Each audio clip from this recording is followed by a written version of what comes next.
In the following podcast, some of the language gets a tad fruity. So if that isn't for you, watch another episode. Hello and welcome to Spooning with me, Mark Wogan. Each week, my very special guest joins me here at the Mount Street restaurant to talk about the food they think they love and the food that they think they hate. Executive Chef Jamie Shears is downstairs as we speak, cooking up a couple of spoons for them to try blindfolded. And of course, taking on the spoons this week is Ireland's second best import, and you can hear him daily on Virgin Radio between 10 a.m. and 1 p.m. It is, of course, the legend that is Ryan Tubridy. Welcome, Ryan. Well, hello. Now, Mark. you're a little nervous being You here are. today, aren't you? I'm a big nervous being here today because. We're going to celebrate all things Ireland. Right? Oh, okay. Because this is our St. Patrick's Day special. As you can see, You've come dressed as the flag. I've come dressed as the flag. I am ready. Yeah. You have recently arrived Yes. on this island here from another island, Yes. an island that I hold very dear, obviously. Yeah. What are you doing here? Well, you know what? I heard that your dad made a few quid here, so I said I'm going to just see if I can get a bit of that action. Yeah. No. I mean, I'm here to investigate a whole new chapter in my life, which is to say I turned 50 last May. And Don't look a day over 49. I know what I look and I know how I feel. I can't fight that. I'm hoping to be fed up a little bit in the right way. And and I wanted to try something different. And I was nearly over here about 10 years ago, and that's when I met remember you your spent dad. time with Dad there. That's right. We went for a lovely tapas. There was a little tapas place he liked near. Did he do his usual trick What's that? of making you drink too much at lunchtime? It wasn't coercive. It was. It's very gently. Makes it seem like it's not happening. Yeah. That's but right. all the while, he is filling his hollow legs. And they would be hollow legs, man. Oh, terrible. I see. I wouldn't be like that. But yes, She never ever I saw him drink an awful lot, but I never saw him drunk. I wish my kids could say the same. I mean, it's terrible. It was collaborative, Mark. I will say that the afternoons, imbibing. Yeah. We were both very happy. He was very generous and gentle, I have to say. He just said, look, this is a big city. There's a lot of things here you should probably know. And if you need any assistance in that regard, call me. And that was quite, I mean, you can imagine when you're coming over, go, wow, coming from Dublin, which is a certain size, and then you're sitting in London, and then Terry Wogan's looking at you saying, good to meet you. And it was really quite breathtaking for me, and I was so happy to have met him. And we stayed in touch. Then I interviewed him several times. I was struck by how his Irishness was always. He carried it. Remember, he wrote that book at the end, and it was all based in Ireland. And he did that tour around Ireland as well. And it was Wogan's Island. Wogan's Island. I mean, he was always connected. But I just thought, as he got older again, he seemed to be really connected. Well, I think it was. He always wore his Irishness as a light garment, right? I would say, but it was that thing of that's who he was, and it was a big part of how he sort of felt about himself, that he was definitely Irish.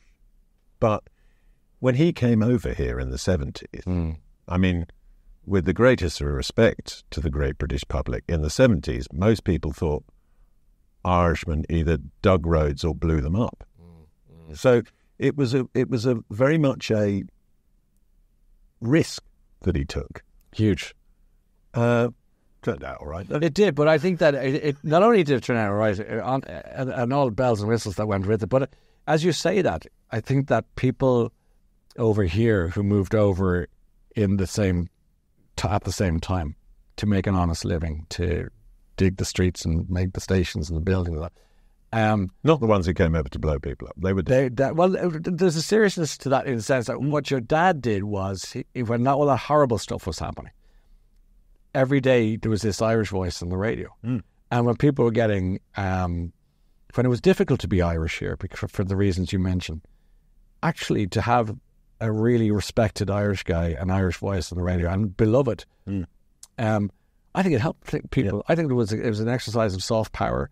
And I think he was an ambassador without wanting it or knowing it or caring. Maybe, I don't know.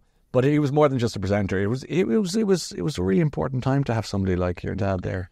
But do you find now that actually being Irish in the world as a whole is probably one of the easiest nationalities to be? Yeah, that's such a good point, and it's true. And it opens a whole lot of doors, whether it's in the States or particularly in the English-speaking world, obviously, because otherwise they mightn't necessarily know the accent. They might know your personality, but not the accent. But certainly, and here in the UK, it's a lovely thing because, well, people will, I find if it's quite bizarre, is I'll be saying something like, yeah, and so I might just leave that in the car park, and then somebody will say, the car park, you know, and I just say car park, and they say, well, you did, but you just don't know it. I thought, okay, well, thanks very much. And you can joke about it. If it was another time, you go, how dare you mock my accent? But you can do it back then, and all is fair. So it's fine. But it's a good place to be, and it's good. And being Irish over here, look at the amount of Irish broadcasters over here. It's a nice place coming down with them. So They're everywhere. They're everywhere. You've just joined a merry tribe. I have, really. Yeah. And are you enjoying it? Every bit of it. Yeah. Every bit of it. I thought I was going to be homesick. That's when I saw you today. I thought, great, they brought the flag. And then you said hello. I'm literally wearing it. That's what I mean. I thought, it was this fluttering human. And then I thought I was going to be a bit homesick because I've always been a home bird. And my dad used to mock me for getting homesick 2 stops away on the train. But I got here and I got a little flat and I got into work, and the more time spent here, the less I felt the need to go home, because now my calendar is full of family and friends saying we'll be over that weekend. So they've got free accommodation in London now. They're coming over to hang out with this man that they love and respect. And no, you're right, it's free digs. It's free digs, not free food. No. They don't want the muck I'm going to be serving. Well, exactly. You've heard about this. I was going this. to say, your cooking is, judging by what you've said on the radio, leaves a little something to be desired. And the rest. And also, having read your questionnaire, because everyone who comes on... Because you read my writing, yes. Has to fill in a little questionnaire before they come on. And I can only determine from the answers to the questionnaire that you have the palate of a small child. That's right, and a young one. So it's, I'd say the palate of, that's a stupid joke every time. I'm sorry. So get me out of here. I haven't even had a fish finger. Taxi for somebody. Yes, I have a listener on the radio once said you have a nursery palate. Yeah. And I think that's true. I love, like apple and sponge and custard and sausages and mashed potato and beans. I love the stuff that, when I see this menu coming down going, oh, duck this and venison that and fish the other, I nearly cry, I nearly weep with frustration. I'm going, and I look at these kids going, I'll have jumbo sausage and chips, I'll have beans with that. I'm going, wow, you savages, like how can I not be eating with you guys? And I don't even want their company. I've got kids of my own, I don't need them. I just want their food. And I swear to God, I've been looking at and I'm surrounded by, the likes. Mark, this is your world, and this must be so offensive to you to hear this. But mildly, but the whole point of this podcast is to change your opinions on certain. I'm nervous. I am. But also, this episode is all about St. Patrick's Day, and a celebration of all things Ireland. Down here, I've got one thing we're going to kick off with that I like. Well, that remains to be seen. Boiled snake. But just give me a moment. Okay, we're down here. I'm bringing it up. It is an Irish classic. Oh, design classic. Irish classic. This is bacon, cabbage and mashed potato of some sort. Champ. We've Champ. gone with Champ. So it's got the spring onions in it. We've got the cabbage. Now, all the rest of the food you're going to eat, with the exception of one other thing, yes, is prepared by Jamie Shears here at the Mount Street Restaurant. Which is an honour in itself. That is cooked by me. Yes. I cooked that last night. Did you? Yes. And would you have had this when you were young, do you think? Like, was your dad... Whenever I was over with relations in Ireland, this was the kind of food... Staple diet. This is the kind of food I got served. So tell me, how does that compare? Have a little mouth, jump in and tell me how... Have I done the national dish? Yeah, because obviously this is a very important dish. Because people talk about Irish stew, but, You're absolutely right. You've hit the nail on the head here. I'm salivating, actually, at the thought of this. I'm really excited. Well, go on, then stop talking and eat it, then. So how have I done? You can be honest. People watching this like it when I fail miserably. Jesus, that face is terrifying. What that face is? What? Joy. Oh, joy. Yeah, excellent. I'm looking at you going, I'm not even looking at you. I'm looking. That was terrifying. My eyes. It had 1,000-yard Yeah, stare to it did. It was good looking through your face, behind your curly hair, through the mirror, into the building next door selling clothes or bags. Because that, God, I just had a Proustian. I brought you home. Can I have another go? Yeah, of course. It's all for you. Oh, that's great. Well, you didn't have breakfast, did you? No, I purposely didn't because I was afraid you were going to serve me horrible food. Well, and also because you live alone in a student flat, which probably has nothing in the fridge. What it is, let me take what's in the fridge. Yeah, pretty much nothing in the fridge. There's a thing called Super Quinn sausages, which I import over. Do you know those ones? Yeah, yes. This was like a shop that served them. Then Super Quinn stopped. They sold it to Super Value, but they kept the packaging for Super Quinn because the people love the sausages so much. And like fools, we still buy it, going, oh, I love it. Anyway, this is so my mother used to make this. She's still with us, but she doesn't make this anymore. And this has brought me back to her kitchen around 25 years ago, when on a good day she made this. This is just gorgeous, but it is weirdly triggering in the nicest way possible. The kaborscht and the pig's bum. You don't have to say that. Why did you say that? Well, that's what it is. In our house, it was always known as cabbage and pig's bum. Well, you see, this is the problem. I brought it to you've read it now. To its source. Where does this come from? A packet in the supermarket. Yeah. I don't want to hear about. No, but I don't want to hear about the arse and the bit of this and the hoof and the hair and the nose. Just give me something. Well, hold on a second. Can I keep going here? Yeah, you keep going. Because there was something else that you mentioned that you love, which if you're talking about bits of animal, that you don't jellies that you don't want to eat. No, hold on, I've got this. Don't be putting me off. No. Hold on. Let me just get this out of its familiar packaging down here, because the other thing that you said you eat, and you. So I'm horsing into this. You say you're not partial to bits of an animal that you wouldn't eat, but you'll eat one of those. God knows what's in that. Love it. Come on. I mean, a Big Mac. I love Big Mac. That's a Big Mac. Well, hold on. I've got you the fries too. So you like, this is essentially your hangover food, isn't it? Yeah, I don't even need to have a hangover, really. This is great. Any excuse. How do you feel about you? We got you the Coke as well. Well, this is the time of doubt. I'd rather Coke over. Do you remember when it used to be, that's McDonald's own cola, is that okay? Do you remember that? I don't remember that because I was so busy. I'm too old. That's do you remember where I used to go? But you remember the glove puppet made it like a plastic bag and you put your hand in it and it was, oh, correct. Jesus. So whatever, no, it was all legal, but it was just, it was all legal. I don't know what they were serving us, but the puppet was, oh, this is great. So you've gone from home-cooked amazingness. Incidentally, I'm going to ask you the killer question now. Am I to have a bite? Yeah, you can have a bite of that. And you may be able to disguise your answer. Could your mother cook? Yes, she could. Oh, he paused there. Because when someone has as unadventurous palate as yourself, it sometimes lies at the experience at home. And lots of people who come on the podcast, particularly males, don't like admitting their mother couldn't cook. Okay, it's a very fair point. So my mum could cook. She had a few staples.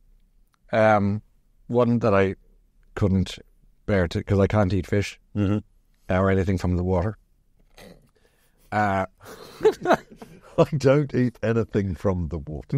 No water. Sea, fresh, lake, moving, still. It's unbelievable. Swamp. But what happened? Was this in the water? No, that wasn't. Well, that's why I'm enjoying it. I mean, in the water. That's where I'd throw it if somebody gave it to me. Well, I'd catch it before it hit the water. This arse is the best arse I've seen in London since I've come here. Great. 5 weeks. Excellent. Excellent. You're not looking hard enough, but there we go. Well, I haven't been served on a plate like this. So, thank you. And obviously, look, I know how disgusting McDonald's is, and I know how delicious McDonald's is. Like I caught it when I'm home with the kids. I say, "Are we having McPhills or not?" And they'll say, Jesus, you could become the face of McDonald's for Ireland. I could become the face of any. Come have a filth with McFilth. No, McFilth. It has to be McFilth, yeah. Have a McFilth with Ryan. Hungover, having a row with the missus, feeling just unhappy with life. You need McFilth. What? McFilth. It's everything you don't want but need. It's like that Elvis Presley song. I want you, I need you, I love you. And then you have McFilth, and then you feel like shit afterwards. And it's like it's really actually, you know what, it's like a. There is a price to pay for each. But it's a coercive control relationship where they're going, and you go, hum, delicious, and then you finish and you go, I don't even like you. Yeah. What was it doing? So you've had that. Anyway, Right? You've had that. You can have a bit more of that if you I think I'd rather yours is much more. In fact, I feel better in myself. Sorry, my mother's thing. She made a good old lasagna, good chicken curry, good her. I think her chicken curry. That sounds exotic for you. Oh, she might as well have been in Mumbai at that stage. But she also had she did a good bacon and cabbage, which is really good. And then her really, for me, the great meal to end all meals. Now you're probably getting a sense of where I'm coming from. That was the homemade burgers, which is essentially mince and onion latched together, grand, but Kilcannon, which is not dissimilar to Champ, I think. It's just got a bit of cabbage and bacon through it instead of spring onion. Okay, well now you're showing us. I don't know what you're talking about, but I know that this is. Well, you know, cook. I think we've established that. I have offered my services though, so I think once we leave here, we'll go back to the student flat, and I will show you how to stop burning water. I think that is a Herculean task you just set yourself, and I would ask you, does it matter how cheap the pots and pans are? Or can you do anything with it? You can do anything, as long as you've got a bit of heat and something to put it in. Okay, can I ask you another question? Create something. Really? Go on. Can I ask you another question? This is a free consultancy. Can I... okay, it's not. I think everyone can cook something. Everyone can bake something. I have a very angry relationship with my fan and oven, where it just refuses to play ball. So I put something in, and everything goes burny and crispy. Right. Well, we just need to look at the temperature of that, or what setting you're putting it on. You might have it on the wrong setting, because you know when it's got the little fan, and it's got the bar above the fan and the bar below the fan. That means you've got it on oven and grill. Oh shit! Okay, you just need the fan. I didn't know that. Yeah, that's why you're. That took me 50 years. Thank you. Now, so you've Next had week that. we'll talk about Santa. Now, going back to On the tooth fairy. let's not dispel those myths. No, I'm saying we'll talk about them. Yeah. There's no myth. So, Irishness on a plate. That was really delicious. Now, 10 out of 10. Because we were doing a St. Patrick's Day special with you, Ireland's second greatest import, I got onto the phone to another one of Ireland's great imports. Yeah, Mr. Richard Corrigan. One of the greats. And he sent over something that, I've got it down here. Yeah. He does it better than anyone else I know. Good. He's familiar with my difficulties with the food world. But soda bread. Is this so his? I'm gonna take this away now. That is his soda bread. Wow. That was delivered this morning Wow. by his lovely daughter Jess. Thank you, Jess. Well done. Now that is, I mean, do people get how important this site is? Explain to them why soda bread is so important. Soda bread is probably more than just a foodstuff. It's a bit like an oral history. It passes down from family to family, and there isn't an Irish human being alive who won't look at that and think of their grandmother or their own mother or an auntie or something like that. I don't know why I'm saying all females, but it just happens to be, certainly from my generation, that's what you think. I'm immediately transported to Mrs. McNulty, who was a farmer who lived near my granddad's house in Connemara in the west of Ireland, and she would bake something like this. She called it the caulka, the cake, in Irish, and she'd bake it on an open fire, and she'd bring it in, and we'd cut it while it was still warm from the fire with that lovely crust, and the butter would melt in it with the jam of a morning by the lake. The butter. Pure nostalgia. Will I cut? Kerrygold, sorry. Really important. What you've just done there is, now you see how happy I'm in a very happy place now. I'm going to open up this Kerrygold. Please do. Now forgive the thickness, but is it your first time with the bread? no, yeah. No, normally I have people to do this. I say to my daughter, "Now slice my bread." Okay, great. Right, so lovely. We've got real Irish soda bread. This is and Richard real Carrigan's. Irish butter. Yeah. How do you feel about slathering it on? Oh, no, it has to be. If you can't see your teeth in it, I it's like not that. butter. I agree. No, you're spreading that too thin. Is that so? That's a God. This is proper. Okay, I'm good for that. Hold on a second. Give me some of that. Yeah, here, that's yours. Look, you see that? That is how you should butter. Oh, crikey, that's pretty intense. Because look, if you can't see teeth marks in it, can you prove it's butter? How good is that bread? Corrigan cooks a pretty incredible loaf of bread, doesn't he? Oh, God, so good. And the butter, the combination. I mean, some people say gin and tonic. Good on you. Laurel and Hardy, Batman and Robin. But you see what I mean about teeth marks? Yeah. Can you show that to the people at home? That's got teeth marks. Yeah, I see exactly what you mean, yeah. You need teeth marks. You need teeth marks to prove. Otherwise you don't know it's butter. And you're not a butter snob or you're not a butter warrior and all that kind of thing, do you say? I mean, I like a bit of Kerrygold, and I grew up on it, and it's still the only thing in my mother's fridge. Yeah. Oh, yeah. However, I'm quite partial to a very poncy, unpasteurised French butter with a load of salt in it. Okay. I just like the big, when when you've got the butter with the big chunks of crystallised salt in it. You hit that halfway through. That is okay. That's a different experience, but that's not no better or worse than this. But this is, I think the Irish do agricultural products in a way probably that few. Richard Carrigan is brilliant on this. He's evangelical on it, really. The beef, the chicken, the pork, and everything like that. And equally the bread. Like even crisps. People talk about Tato. They're great. Kyo's crisps. I've been to the farm. I was so into their crisps. I said, Tom, can I come and see the farm? From literally the potatoes. So these are what crisps? Kyo's. Kyo's. Yeah. And you look at the back of the bag, you can see the name of the person who finished off the pack of the bag in. I mean, they sound like expensive. They're not that. They're not really. They're not much more expensive than Tato. They're family owned, and you can tell.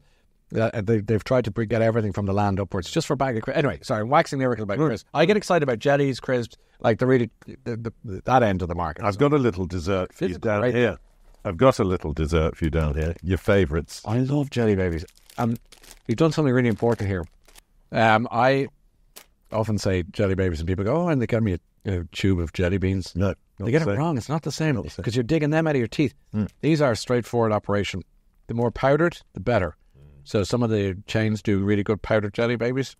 So you think there's a better jelly baby than a Maynard's one? No, I wouldn't say arguably there's a better one, but you like the dust on it. I can get a dusting on a jelly baby. Yeah. See that? So I don't know if you've had many foodies talking about the dusting on jelly babies, but no. You are showing your I'm a true foodie credentials. I am the Ernest Shackleton of the jelly baby world. Yes. I'm happy to be so.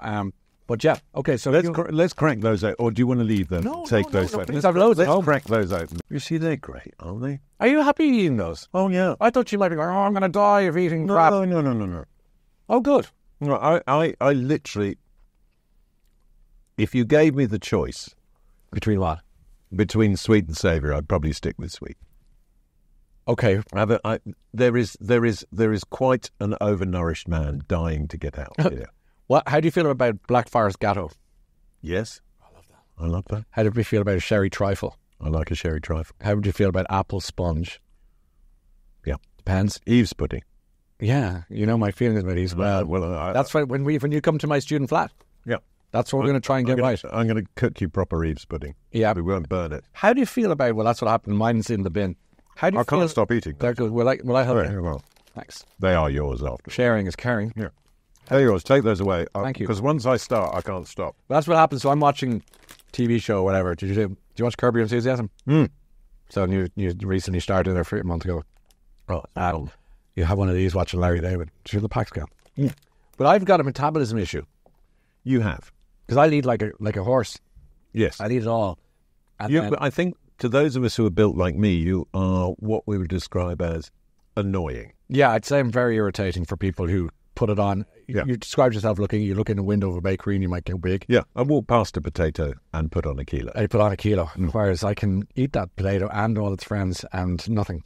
Now, on the subject of potatoes, there is a thing when I used to regularly travel to Ireland as a child, and we would go round the country visiting various relations, because my mother comes from a family of 8. Yeah, that's a lot. That's a big story. I've got 21 first cousins on her side. Have you? That many? Who are spread all over the place. I mean, some of them left early to be basically brutalised by the Christian Brothers in Australia. Most unfortunate. But they ended up making nice lives for themselves.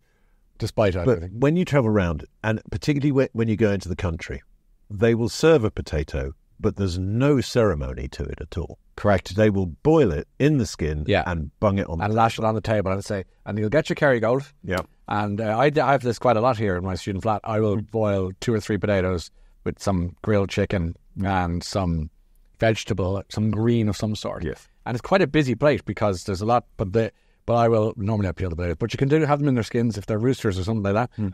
And I cut knife right through all of them, and I put a big whack of butter and then twist the salt. But there is a habit. Oh, so lovely. There's a habit that some Irish folk have. So the buddled potato comes to the table, The spud. the spud, and then they, at the table, will peel the skin off it. Yeah.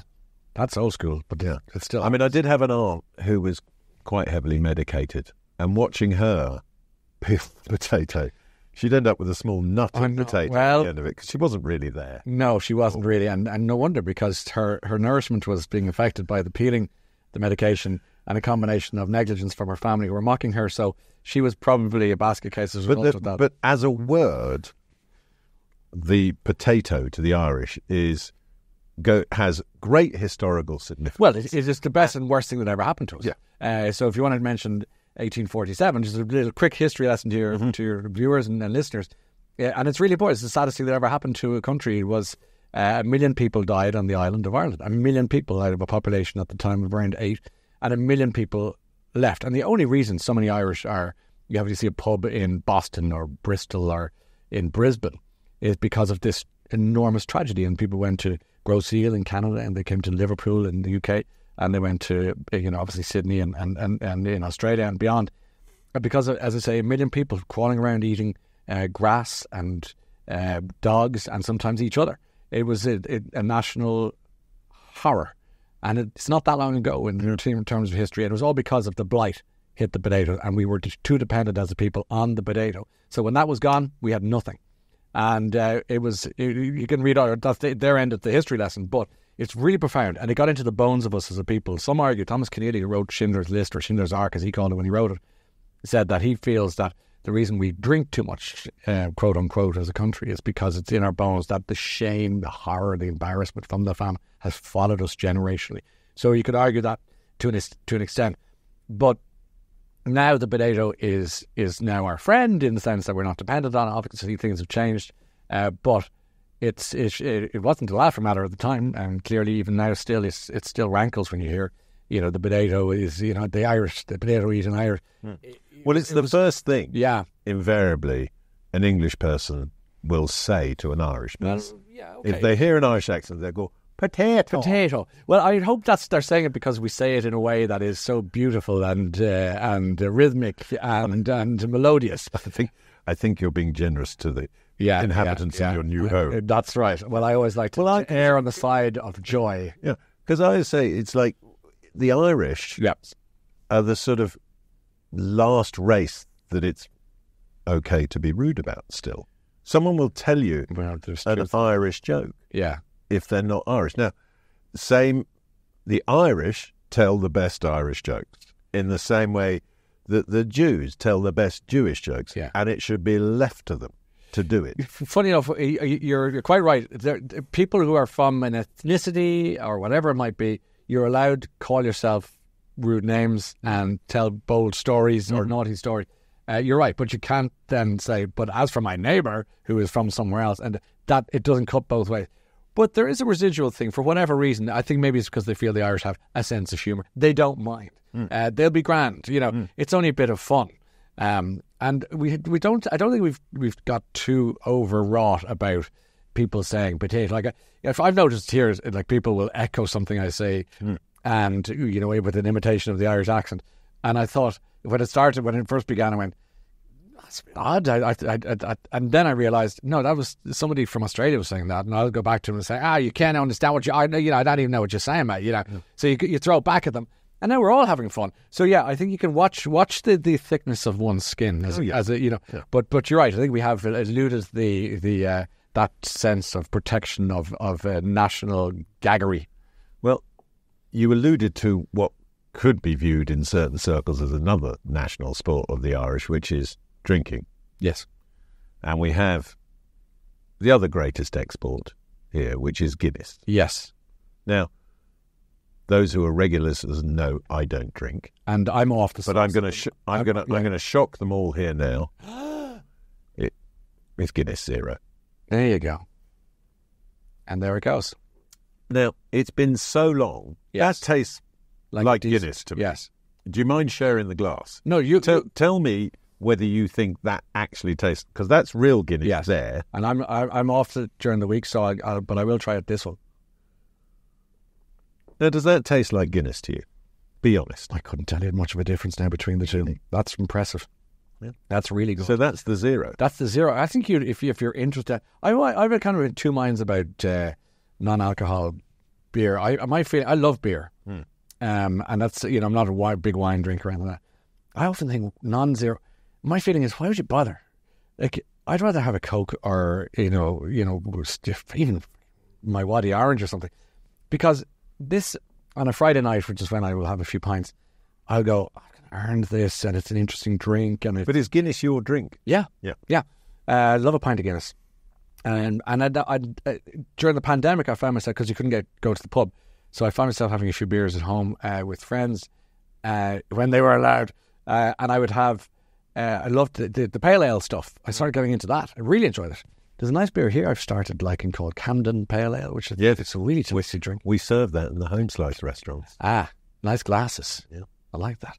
So Guinness here, the Devonshire. Have you been to? Of course I've been. So that the reputation there, Oisin Rogers there has this reputation for the best Guinness in the land. The two can, to its credit, also has great Guinness. But Oisin's imported barmen from famous pubs in Dublin to make sure that it's done properly, and my goodness, it's paying off. I mean, if you are looking for a decent pint of Guinness in London, you couldn't go far wrong than going to the Devonshire. No, and I've went there for research missions and several times. It works. That's several right. times. Then. Yeah, only just for the only problem with going there, if you are a drinker and Osh is there, that you might find yourself there longer than you planned. If at this point the Hotel California comes to mind, and the lyrics, and it's a bit like that scene in whatever the mafia film is, and you're leaving, and then you get a tap on the shoulder saying one more, and just when you think you're out, they drag you right back in. So it's a bit like that. It's like a mafia pub, but for all the right reasons. So yeah, that's it. And then wine wise, my cousin out in the Abbey Glen in Clifton introduced me to a beautiful glass of wine with steak, which is Chateauneuf du Pape. Yes, and I really enjoyed that. There's a great Australian one called Nine Popes. Nine Popes? No, I haven't had. Well, you're just taking the piss. Chateauneuf. Sorry, it took me a second. Nine Popes. Yeah, Chateauneuf. Very into the pop. Yeah, very good. I got you now. We got 9 pipes. We got 9 pipes. Yeah, we're the 9 pipes. Yeah, that's it. Now we can take the mickey out of them because they take the mickey out of us. They're all friends. Now, Ryan, I've been very gentle with you. This is the bit I'm dreading. But we've got to that point in proceedings. Look, he's going to take a come jelly baby now. We got to that point in the proceedings where we're going to start doing the spoons. What are people most afraid of when they can sit in this chair with you? I think maybe the blindfold. Yeah, the actual blindfold itself. We've got the blindfold here. Yeah. And I'm going to slide across your first spoon. Okay. Do you want me to... Is that secure? Can you see anything? I can't see a thing. No cheating. No, I wouldn't do that. Okay. We're all in. So there we go. With the first. My girls are going to roar laughing at this because they just go, the man is... Like, they are great eaters, and I'm just... Now, embarrassment. This is an impressive-looking dish, this one. I'm sure. It's a question of whether you like what's in it. So I'm going to get you a little portion of it here now. Okay. I'm gonna feed it to you. Oh, very good. Sorry, of course, I forgot that bit. Well, it's not that little a portion. Okay. You're going to have to open wide. Are you ready for this? No, I'm not, Mark. Open up. Come on, lean in a little. Lean in a little. Open wide. Bit wider. There we go. There's your first mouthful. Now tell me what you're experiencing, what you're tasting, whether you're enjoying it. Who was a groan? Oh, I feel a bit sick. That. So I have to. This is the Mount Street restaurant. You can spit it out. Are you sure? Yeah. This is the Mount Street restaurant's one of its signature dishes, the lobster pie. I'm so sorry. That's so rude. Where is the bloody water? Literally. I'm so sorry. I apologise to Jamie. I'm actually Shears at this sweating. point. Oh, so sorry, Your Joe. signature dish, which is I love, and I can recommend to anyone, unreservedly, as one of the finest pies available in London. Oh, God. He's just spat it out. I'm so sorry. I can't believe I did that. I apologise. Mark, is this What is it with you and fish? Come on. You can take the blindfold off. Look at it there. Don't tell me that's not a thing of beauty. It does look great, but God, I felt like throwing up. It's still hanging around my bloody mouth. Here, have a jelly baby. Cleanse your palate. I'm so sorry. I mean, I know it's so ignorant. I just can't do it. I mean, even the SpongeBob SquarePants head and I'm looking out. You know. You know. I mean, it's just obscene. I'm disgusted at myself. You should be, because am. that is a genuinely fantastic, lauded and applauded dish in London that costs a small fortune too. And you just spat it out into a I can't napkin. believe I just did that. Yeah, take another napkin. Thank you. You heathen. No, I know. So I'm wondering, like, that wasn't even, like, I wasn't trying to be funny or anything. I was just physically couldn't take it. It was when the spoon first went into It was so awful. and there was a small I told you. childlike groan of pain. So like, I know. I told you I was trying, like, this is not an act. I'm actually sweating from that. That was really hard for me. proper food trauma. So you literally cannot do anything out of water. Out of the water. I mean, this is the worst thing about it. How are you with swimming? Do you like swimming? I'll do a bit of swimming. Okay. Guys, I'm not It's not an overarching anti-water. fear. No, I'm not anti-water. Some of my best friends are water. Nymphs. No, I mean, the fact of the matter is that I have no answer to this question. But I will say that it's, I love fish. Would you believe I like to fish? Oh, I like fly fishing. fly fishing. Yeah. By J.R. Hartley. By Ryan Tubridy. Don't eat it. No, I'm the most generous fisherman in the world for two reasons. One, I never catch anything. So the fish are like, yes, he's here. And two, if I do catch it, I give it away. So if I go for a little trout, a little mayfly, maybe on the Corrib in Connemara, and I love fishing because it means that the phone isn't working because there's no signal. I love the nature. I love the respect for the fish. So if you catch it and there's too little, you go back. Yeah. I love the chase. I love the trout taking the fly. Which fly did it take of the three that land in the water? The beauty of the line leaving the rod and the fly hitting the water, 1, 2, 3, gentle splash in the water, and then the fish nudging it, maybe flirting with the fly, taking the fly, and of course you don't just lash it in, you let it take the fly for a little walk, and it spins in, and you respect this. Now you're fighting. Now you're Montgomery and Rommel on the boat, taking the fish and not taking You really do love your fly. I really love fly fishing. Hates fish. Yeah. Well, I don't hate fish. It's not personal. You remind me of an old friend of mine, Otti, Yeah. who is vegan, but goes pheasant shooting. Tiny. Yeah. That is How does that amazing. work? I don't know. I don't know. Oh, I couldn't eat an animal. Yeah, but you blow it out of the bloody sky. What's that about? The poor animals. Poor what? There's another one. I don't do any shooting at all. But the fishing I love, and even for mackerel in the sea, I love all that. Except the pollock, the most stupid fish in the world. Because the pollock are like the thick.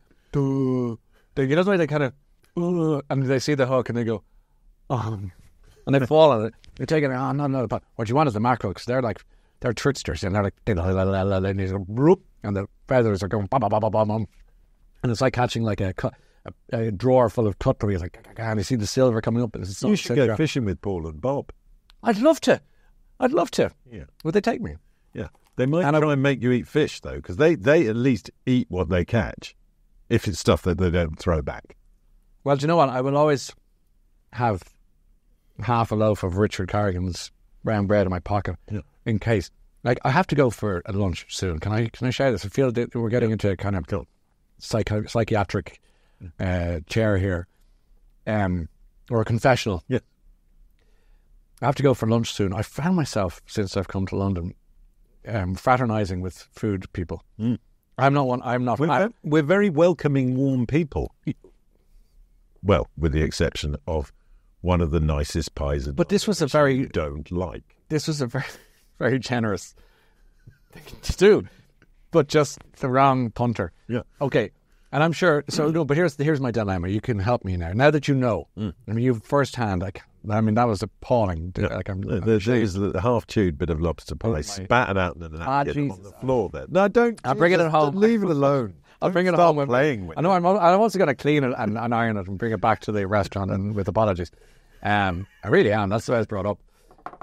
Back to the problem. My dilemma is this. So I've been invited to a lunch. I won't say where, only on the basis that I don't want to offend more people. But and there's a bunch of foodie people going to be at it. And my friend who invited me said, "Here's the menu," and on the menu is only duck and fish. And you don't eat either. No.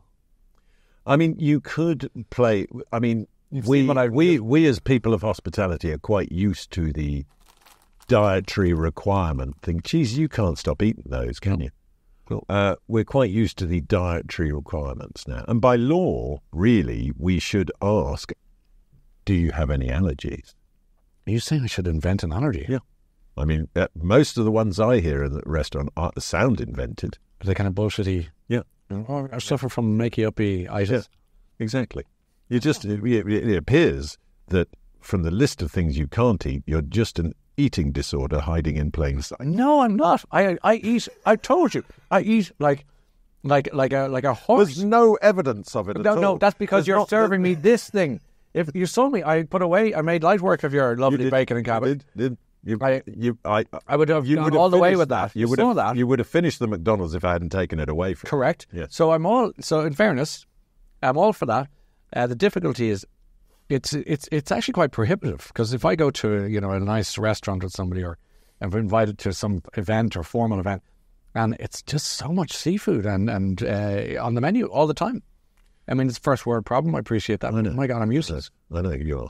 I think that's becoming apparent to anyone listener or watching this. I don't get invited to many people. Changing the subject slightly. So you're used to sitting where I am. Doing the interviewing people. And you had your own chat show. I did. For 20 years. 20 years. Yeah. And then you took over the reins of The Late Late. The Late Late. That was 14 years of The Late Late Show, yeah. It was the question that my father always used to get asked. Well, there's two questions. Who was the best and who was the worst? Yeah. And I'll throw it back to you for 2 seconds by asking you, did he hate that question? Yes. Yeah, I know. Yes. But I mean, the thing is, it's usually quite obvious. Yes. I think that one thing, viewers can, you're dead right, viewers can smell a million miles, listeners can smell a million miles away how things are going. Yeah, they can also smell inauthenticity, and they just know if somebody's bullshitting or if it's real. In terms of guests that I love, there are a few that I always think about because they showed up and they didn't just come in to flog something. And I remember your dad used to say, I think there was a line I read about your dad. He said, I knew I was kind of done doing TV when Bette Davis said, why don't you just shut up and ask me about my buck? And he went, nah, that's not what this is about. So people who showed up I would include Michael Bublé, Peter Kay, and Russell Crowe. People like that. I love that. And Sinead O'Connor would be another. But you've become friends with... We're friendly, yeah. We get on very well. Yeah, Russell was filming a film called The Pope's Exorcist a couple of summers ago. So I've seen that. You've seen it, yes. I love a horror. Yeah, I love a horror too, especially one with religion. Yeah. So I was like, In nomine Dominus Santos. Anything that's a bit Latin is great fun. And a rasping child is always good. A rasping, vomiting child is Well, quite a bit like me, rasping, vomiting person with your lovely dish. Maybe I'm possessed. This could be a whole other. Well, this has been a horror film for me, as you can appreciate. I should have read The Omens. Okay, I'm here all week. But the point of that story was that these were the guys. So Russell was great, and we ended up playing tennis and having a bit of fun together. It's all good. Loved him, and Ed Sheeran would be somebody else I put into that mix. So these are the people, the big names, the people listening and watching will recognise and go, great. The not so good is there's something elegant about Roger Moore when I asked him a similar question, and I said to him, and I wasn't being very polite in my. You were being a bollocks. I was being a bit of a bollocks. Yeah, dead right. That's the beautiful way of putting it. And there's a great joke about Gatto and Gattux, but we'll come back to that another day. That's one for. Anyway, I digress. The point I'm trying to make is that I asked Roger Moore on the show once. I said, because he was in a film called A View to a Kill, if you remember correctly. Yeah. And Grace Jones was memorably in that film, and she was meant to be quite the piece of work. Yes. And the story that went around was that he had to have a little intimate shenanigan with her as part of the film, James Bond. But anyway, the story went by that they didn't really get on so well. And I said to him, so can I ask you about Grace Jones? And I was teeing him up to say something mean about Grace Jones, let's face it. And he said, well, I don't know if he quoted his mother, but it's an old expression, and I think it's a good one. And he said, and he told it better, one eyebrow went up, one eyebrow went down. And he talked about the fact that if you have nothing good to say about somebody, say nothing at all. Well, it's like I like that. It's like the old line about autobiographies. How do you your chance to get revenge is you don't put them in it. Oh, even better, so that they go to the back of the. Oh, that's lovely. Did he mention the time? Yeah. Not even. It's funny because that's what you should say. Because I used to have try the Ugly Baby interviews, and so the Ugly Baby interviews is for the actor, great actor, terrible film. And you don't want to sell a pup to the viewer or the listener. So how do you get through it? So I went, so then I remembered the Ugly Baby. So if you're going for a walk and see an ugly baby, it looks like a mixture between Churchill and Fats Domino. Yeah, sitting there, and you look at him and go, oh, and you say, the pram is beautiful, and you can put a coffee in it and the wheels and it's just everything but the baby, obviously. And equally, so with the movie, the actor goes, "So you like the movie?" I said, "The cinematography was beautiful, and the credits were just the way you talk about everything bar the movie and him in it." So Ugly Baby films get you out of corners as well. Now, talking of big movie stars, is it true that you claim a distant relationship to Tom Cruise? Well, that is horseshit. And I'm going to be honest about that. Because, no, I could have given you a spiel. But I feel I'm talking to pretty much a fellow Irishman here. Yeah. So I'm not going to... Pretty much. Hold on a second. Have you got your passport? Hold on a second. No, you do not. There we go. I apologise. Oh, well done. That was nice in the sleeve. There we go. I'm impressed. And it's the only one I've got. It's the only one you have? Yeah, I don't have a British one. I only have that one. Holy smokes. Yeah. That's impressive. Which, we were talking earlier. Passport drop there. Yeah. Right. But, we were talking earlier about how it's almost the easiest nationality to be. Mm. So when the first lockdown eased, we decided as a family we'd go travelling around Africa. Yeah. We'd go on the big trip. Great. Right? I spent my life on the other side of passport control being waved through. Go through like that. British and they're almost getting cavity searched on the other side with their British passports. Is that a whole Brexit thing? I don't know what it is. Yeah. In Africa. Oh, sorry, Britain. Yeah, Africa, yeah. They're like, come through. Yeah. They see a British passport. That's so funny. Didn't own any of you. You know what I mean? Didn't conquer any of you. No, sorry. No, we were the conquered. Never took fellow conquered. took your people to put them in slavery. That's so funny. Well, there you go. I mean, I'm impressed. I'm impressed by that. I mean, that is impressive for others. Yes. This is impressive This is the best dish you've served. Well, we're not done yet. Oh, no, Mark. So there is one more blindfold and one more spoon, my friend. Here we go. Now, don't be putting in big lumps. That was intimidating. Go a little bit more gentle on you this time. Blindfold on, please. Yeah. As we bring in your final spoon. It better not be now from the water, in fairness. Oh. Right, so here you go with your final spoon. Now, gently. I will go fresh. I will go gently. I will go gently. Go gently into the light. Oh, there we go. Oh, well, it's quite a big spoon, but you'll manage. Here we go. You ready? Open wide. Now, tell me. Oh, look, there's that face again. How do we feel? What flavours are we getting? Okay. What textures are we getting? That's better. He hasn't spat it out, which is... No, it's gone. It's gone down the Oh, hatch. you've actually swallowed it this time. That Great. to me taste of is like a lemon. Lemon. I felt just lemon and like a spongy and not a foamy sponge. What you call that? Like a lemon meringue, right? That type of thing. Okay, but what flavours are you getting? This is one of your likes. I'm feeling pastry, and I'm enjoying it. Are you? Good. Well, take your blindfold off because you couldn't be further away. That is the other signature dish from the restaurant, which is the apple and blackberry souffle. Oh, that was lovely. You see, you said you liked apples, so I was giving you something you liked there. You can eat some more of that. Oh, that's really good. Now, what's this? That was ice cream, but it's melted. That's okay. And the other? That's the little caramel sauce that goes with it. It's kind of like heavily, Yeah. isn't it? But It's like now, I'm thinking like a the Sprite. interesting thing is, now that you've got the blindfold off, Yeah. can you taste the apple? Do you know what? I love apple. Mm. I wasn't tasting the apple there. I'll come back for more. Hang on. What about a little bit of that with it? Go on. Look, you see... I went straight in. That. Go on. There we go. Have a little of that with it as well. Toffee? Yeah. It's overpowering everything else. Okay. But that is... tea. How delicious is that? Oh, it's stunning. See, this is my happy place, Mark. You see? I love a dessert. Oh, wait. All right. Go on, what? You got the apple at the bottom. Just got the apple at the bottom. There we go. You're getting the apple now.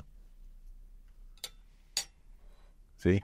You had to get to the end to enjoy yourself. I know. Maybe I should have. Maybe I should finish that now Yeah. and get to the end to enjoy myself. Exactly. You'll be taking the lobster pie home with you, along with the half-eaten McDonald's, Richard Corrigan's bread, and what remains of the jelly baby. Both of there. them. Yeah, all two that's left in that pack. Well, do you know what? I was dreading this experience. Not the company, just the. I had a feeling something like that might happen, and unfortunately it did. And I've let myself down. I'm not happy or proud at all. I came in with a head that said, "Okay, you're in London. It's a new chapter in your life. Embrace some adventure." And I was all good to go to try that, and really, maybe even enjoy it and be surprised by it. Unfortunately, it's just confirmed all my greatest fears. But everything else was just a pure joy, including your company.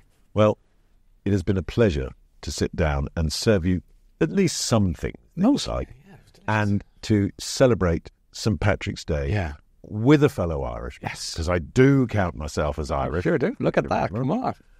And I wish you a very happy St. Patrick's Day, and to all our listeners, wherever they may be, and however they celebrate it, which most people in this country, they use as an excuse to get very drunk. But that... I don't believe it. I know. It's People shocking. at home will be It's shocked to shocking. hear that. It's shocking. But massive thanks to Ryan today. And, of course, you can hear him every weekday, 10 onwards, on Virgin Radio. A big thanks to Ryan Tubridy. And, of course, happy St. Patrick's Day to you and whoever you may be celebrating it with. That's it for Spooning for this week. Next week, of course, I will have another special guest who will be trying the food they think they love and the food that they think they hate, cooked as ever by Jamie Shears here at the Mount Street Restaurant in Mayfair.